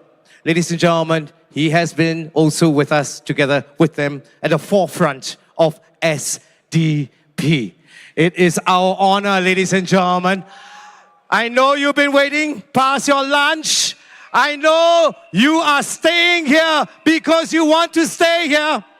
We know you want your voices to be heard. SDP is right here. Are you here with us, everybody? Are you here with us, everybody? Are you here with us, everybody? Ladies and gentlemen, Dr. Chi.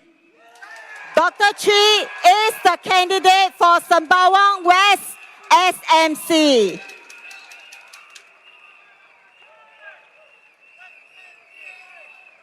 Let's do that again, ladies and gentlemen. Dr. Chi!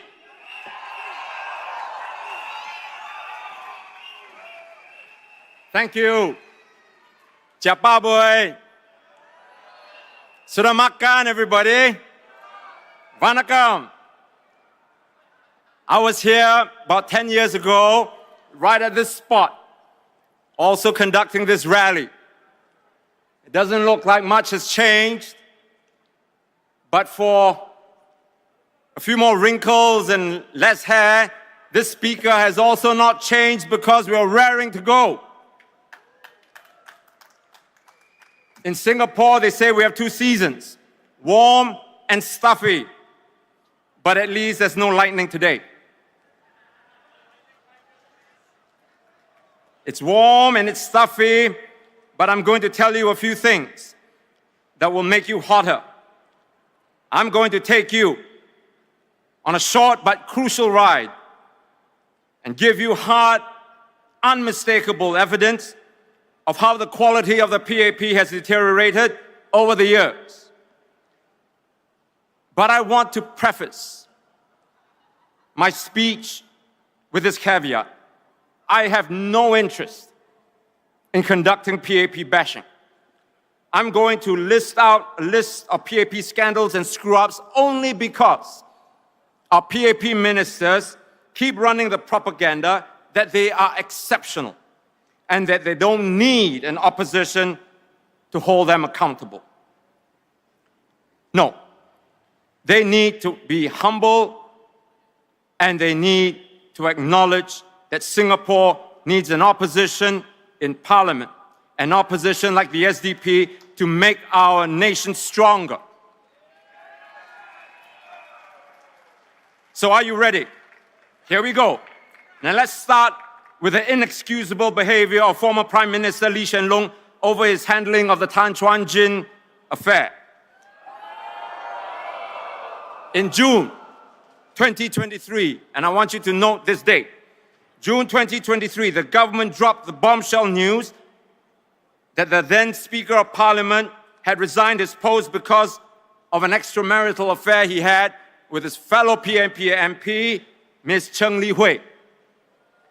I highlight this incident not to rehash that personal indiscretions of Mr. Tan and Ms. Cheng, but rather to frankly focus on this rather bizarre behavior and incompetent manner that Mr. Lee Hsien Loong handled the affair.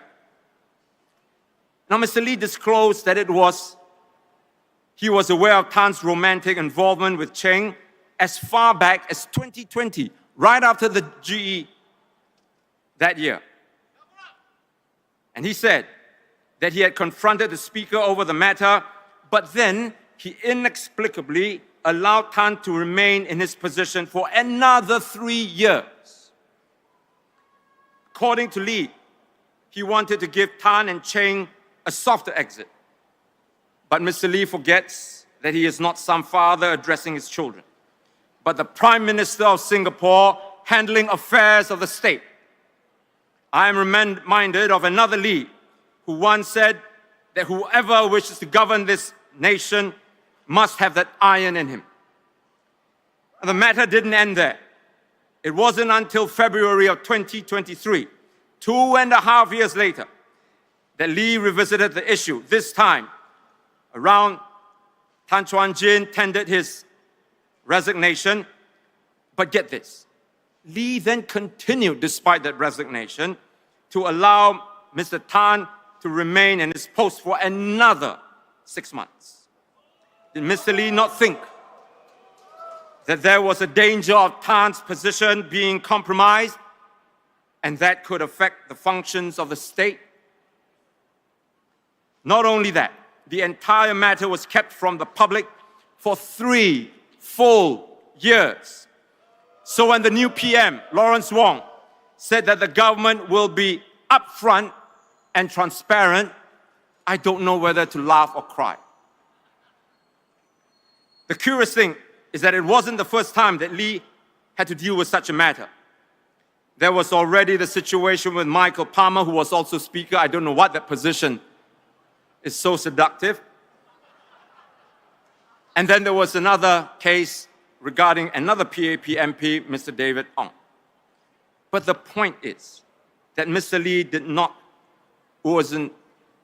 have experience in dealing with such matters. And yet, he acted like a deer in a headlight over the Tan Chuan Jin affair. The ineptitude raised many eyebrows, not to mention questions. Then there was a screw-up involving Minister Vivian Balakrishnan, who had announced in 2020 that the government would introduce a device for contact tracing during the COVID-19 pandemic. Can you remember that? Well, he promised that at that time, that the device would not track an individual's location. The data would be used to, quote, purely for contact tracing, period, he said, unquote.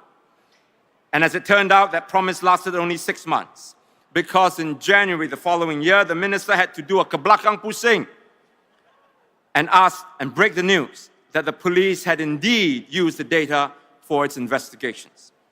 And here's the question that's screaming to be asked.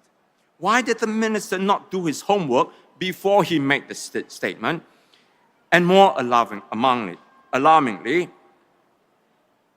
how was it that his colleague from Home Affairs, his fellow Rideout resident, not point out his error? Embarrassingly, it was a member of the public which had alerted Dr. Balakrishnan to the faux pas. Tell me, who was sleeping, Balakrishnan or Shanmugam? And speaking of Rideout Road, the pair was embroiled in another scandal, controversy when they each rented a state-owned black and white bungalow at Rideout Road. But curiously, it was their wives who had submitted the application and then signed the tenancy agreement with the authorities. Why?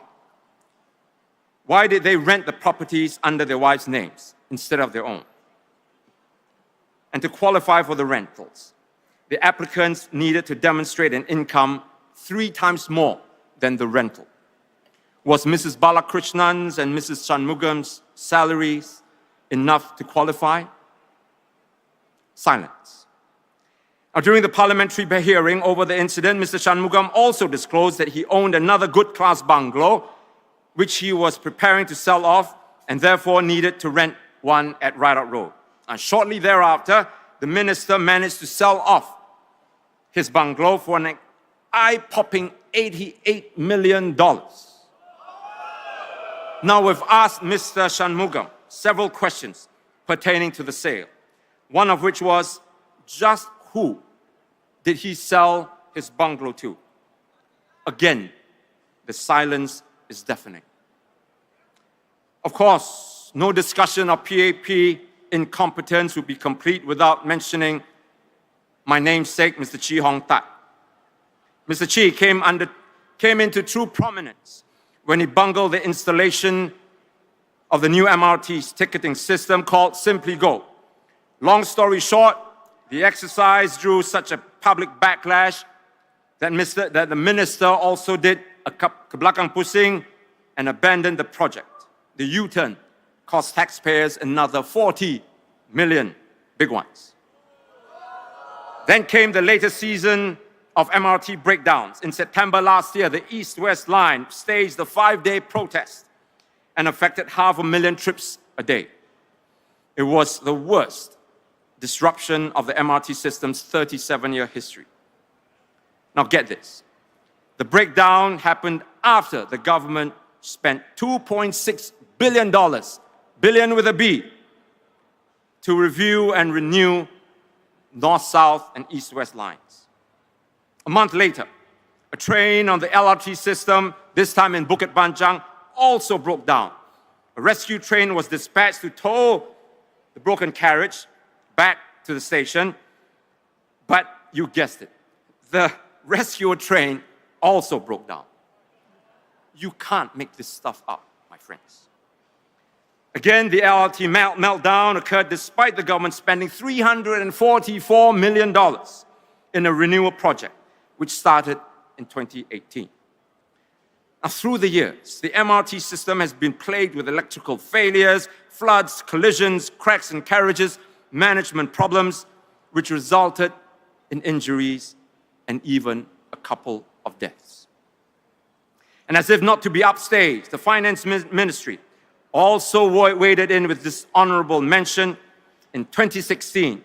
Money stolen from one MDB by then Malaysian Prime Minister Najib Razak, who is now serving a lengthy jail term. I don't know if he's still in prison or not. But it found its way into Singapore. US $700 million to be precise. MAS Managing Director Ravi Menon said that the incident tarred Singapore's reputation as a financial center. You think? Then there was the money launderers from China when they laundered more than $3 billion in Singapore. Now, mind you, this is despite a wanted notice issued by China, by the Chinese government in 2015 for some of these individuals. And just a year later, another syndicate, this time from Japan, was accused of washing $600 million in Singapore. Now, it is not for nothing that Singapore is now called the world's laundromat. The next matter I'm going to tell you truly beggars belief. In 2017, the Temasek-owned Keppel Offshore Marine, or KOM, pleaded guilty in a New York court to participating in a bribery scandal involving Petrobras, a Brazilian oil company. The incident involved KOM paying $74 million in bribes between 2001 and 2014. It was one of the biggest scandals in US history. KOM's parent company was Keppel Corp, whose board of directors was chaired by that time by former PAP Minister Lee Boon Yang. Remember, the bribes took place over a span of 14 years. Was there no auditing of the company's account? How did they reconcile the books? And why didn't anybody question where the payments of the $74 million went to during the entire period? Someone had taken a very long nap. And back home in Singapore, the CPIB issued only stern warnings to 6 former KOM staff and then unbelievably refused to name them. Then in 2018, news broke that hackers had stolen the personal data of 1.5 million patients in SingHealth's data system. A total of 160,000 patients, including the Prime Ministers, had their prescriptions stolen. The Committee of Inquiry found that rampant flaws within the system that was, quote, mismanaged and inadequate, unquote. And at about this time, Singaporeans woke up one morning to this incredible news that a huge swath of the Kranji forest had been cleared by mistake. How such a massive project like this could have been carried out by mistake boggles the mind. Tenders would have to be called, security would have to be coordinated, payments would have to be made, so on. How can such an exercise be conducted by mistake? Lagi worse. If that's possible, like the trace together embarrassment, the government in this case also didn't realize the problem until a member of the public posted aerial photographs of the denuded forest. Exceptional leadership? Of course, there's Mr. Iswaran, who inappropriately accepted gifts and is now under home detention after a short stint in prison. I hope it's not another good-class bungalow that he's serving his detention. What about Josephine Teo and Indrani Raja over the Accra fiasco when our NRIC numbers and other information were exposed? Believe me, there are other screw-ups which I can list out, but you have to go back to the office. I repeat what I said at the beginning of my speech. My message is not that the PAP, this government, is 100% bad or that it's 100% good. What I want to get across to you is that the PAP is most certainly not the exceptional party that it says that it is. And if you're not exceptional, then be humble. Don't demand exceptional salaries. Most of all, acknowledge and accept the fact that the PAP needs meaningful opposition in Parliament to govern Singapore better.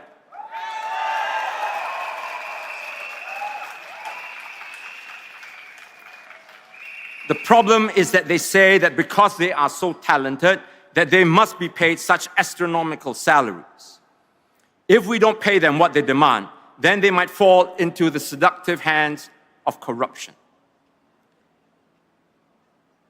Think about it. Those of you who are parents here, do you keep giving your children money so that they don't steal? Or do you educate them that stealing is bad, it hurts those around us? And if you are caught committing such poor behavior, then there will be sanctions, period. You don't reward them not to steal. In other words, you build character. Let me do this experiment with you. Try this. When you go back to your office after this, try this. Go into your boss's office and say, hey, boss, double my salary. Otherwise, I might steal the company's computer. And then you see what he tells you. We must educate our ministers that corruption is bad and that if they are caught, there are consequences, period. We don't pay them exorbitant salaries to not be corrupt. We elect our leaders based on their moral rectitude. Anything less, and we are better off without them. In truth, ladies and gentlemen, the PAP is not the competent organization that it claims to be. When the party started off, yes, you could say that our first generation of ministers, they were capable and competent. But the quality of its present ministers, the younger set of leaders, leaves very much to be desired. For one thing, it has adopted many of the SDP's ideas like abolishing streaming, introducing universal health care, implementing retrenchment insurance, making sure that our businesses employ Singaporeans first, and nationalizing our kindergartens, and so on. The converse is actually true. The quality of Singapore's government will improve with more opposition, with constructive and compassionate parties like the SDP in Parliament. My friends, I take pains to provide you with facts and concrete evidence so that you are equipped with information and not be swayed by the PAP's propaganda. Blind support for the PAP, blind faith, lulls society into thinking that things are fine when they are clearly not.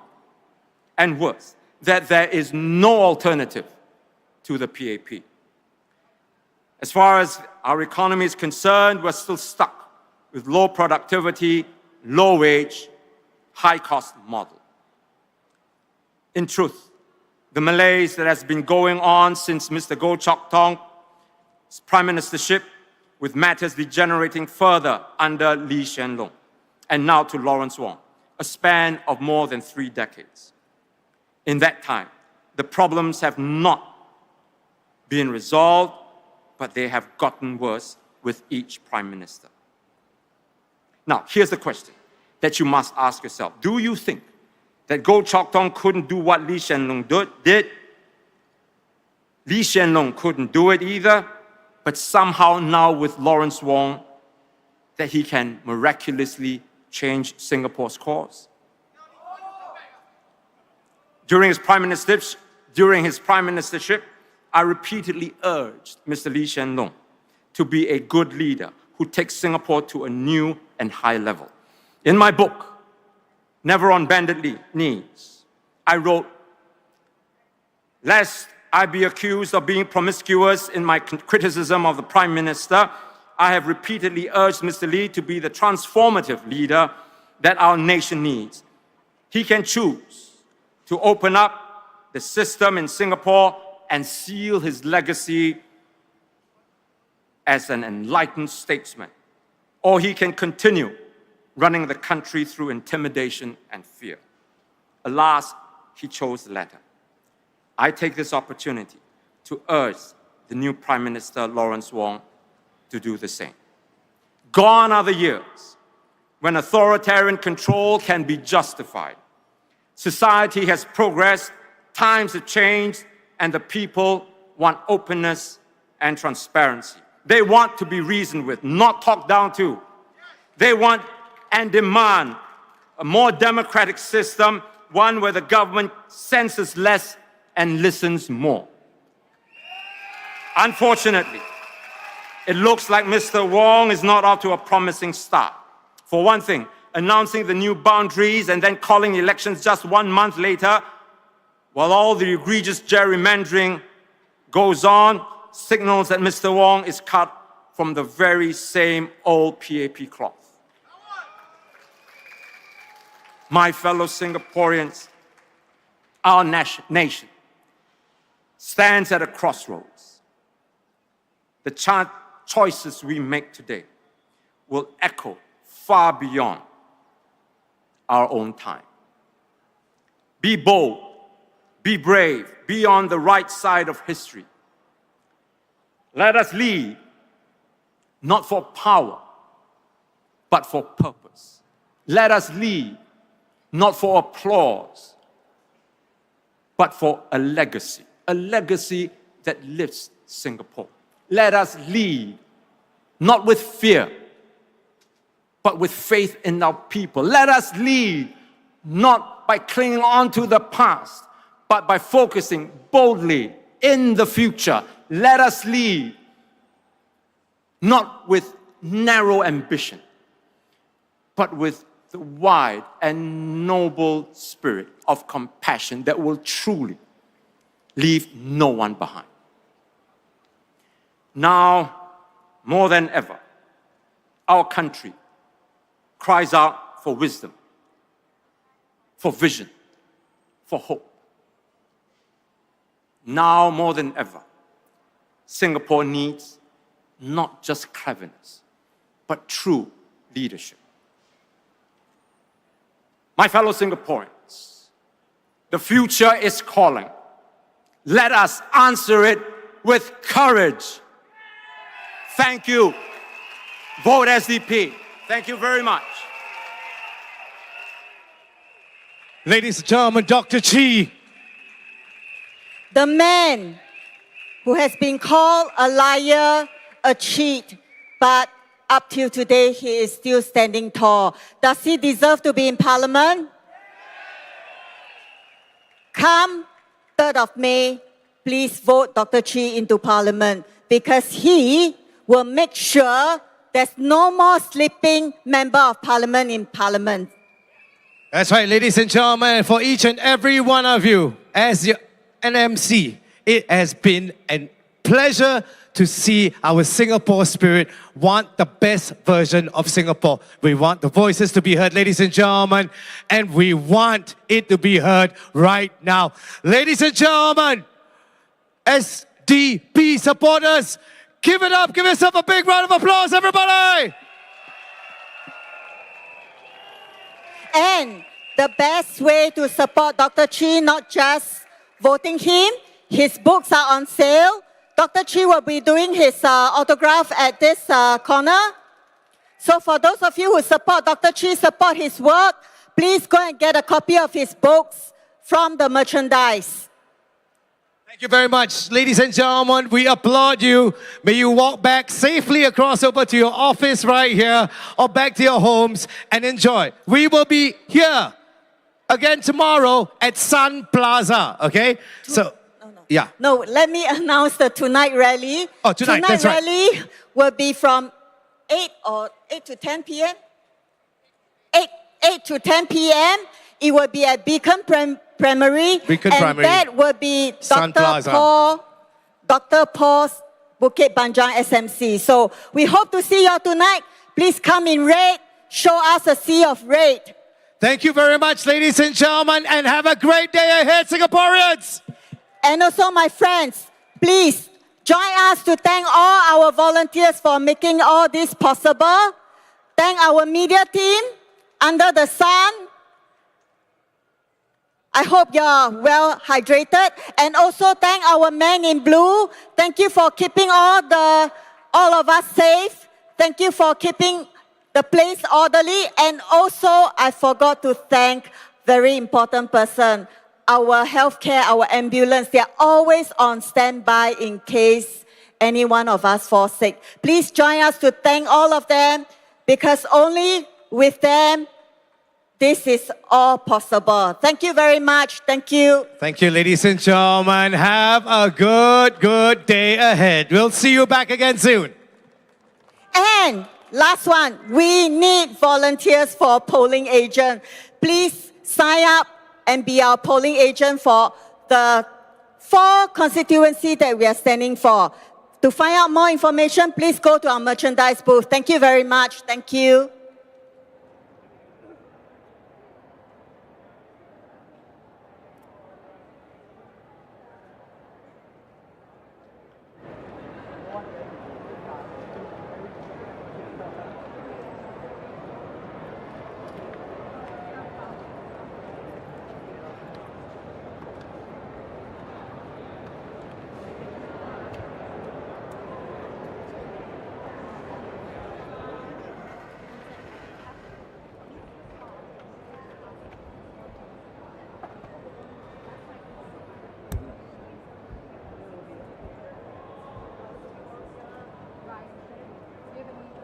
He obviously hasn't read our paper. And that is a tragedy because, you would imagine that as a minister, he would want to survey all the possibilities, all the alternative proposals out there. And when you neglect to really have this comprehensive view and take into consideration how these other alternative proposals can be very helpful and useful, you give lie to the fact that you're not partisan. Right? Anything coming up from the opposition, it doesn't mean it's bad. You need to stay focused and you need to study. And then you just don't come up with cliches and as buzzwords and that's why there's huge demand for what we propose in the paper.